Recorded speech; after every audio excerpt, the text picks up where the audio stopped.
नमस्कार। हर साल 17 मार्च को हम लोग नेशनल वैक्सीनेशन डे मनाते हैं या राष्ट्रीय इम्यूनाइजेशन डे। इसमें बच्चों को बीमारियों से बचाव के टीके लगाए जाते हैं।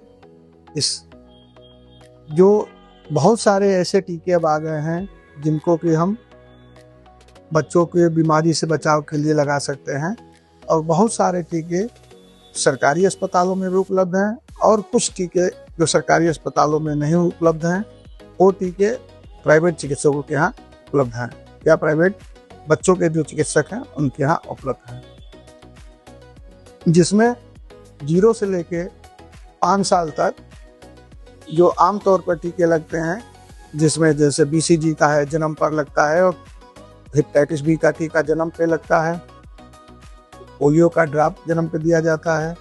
इसी तरह से DPT का टीका है, इसमें डिप्थीरिया, पर्ट्यूसिस और टेटनस का कहते हैं।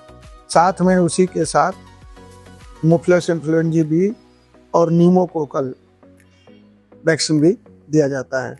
साथ में रोटा वायरस डायरिया की वैक्सीन है, और 9वें महीने पर फिर हम लोग सरकारी हॉस्पिटलों में MR का टीका उपलब्ध होता है, और JE का टीका, जापानी मस्तिष्क ज्वर का टीका भी लगाया जाता है।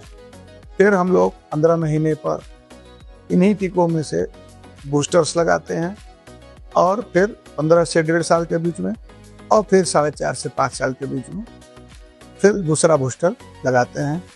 और अब एक नया टीका और आ गया है 9 साल पे, 9 साल के बाद और 15 साल के बीच में ह्यूमन पैपिलोमा वायरस का, जो सर्वाइकल कैंसर का एक प्रमुख कारक होता है, उस कैंसर की वैक्सीन अब सरकारी हॉस्पिटलों में लगने लगी है। इसके अतिरिक्त बहुत सारे ऐसे टीके हैं जो सरकारी अस्पतालों में उपलब्ध नहीं हैं और जो केवल प्राइवेट चिकित्सकों के यहाँ उपलब्ध हैं। जैसे 6ठे महीने में इन्फ्लुएंजा का टीका है, 6ठे और 7वें महीने में लगता है। 6 से 9 महीने के बीच टाइफाइड का टीका है, जो टाइफाइड बुखार होता है उसका टीका है।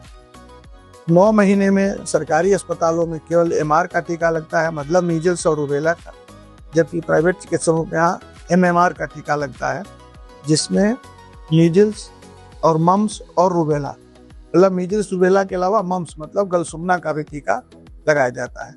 फिर 9 महीने पर से लेके 15 महीने के बीच में मेनिंगोकोकल का टीका लगता है, और 15 महीने पर चिकन पॉक्स का टीका लगाया जाता है।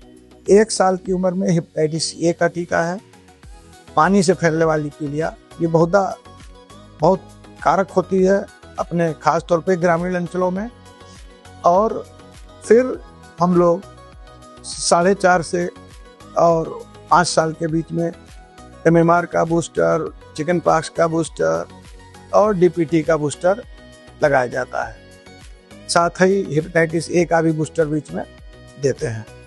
साथ ही अब ये देखा गया है कि 5 साल के बाद अक्सर करके जो हमारे इम्यूनिटी होती है वो छीड़ हो जाती है।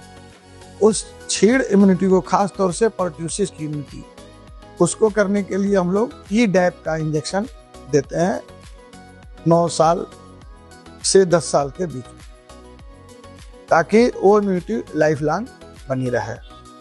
धन्यवाद।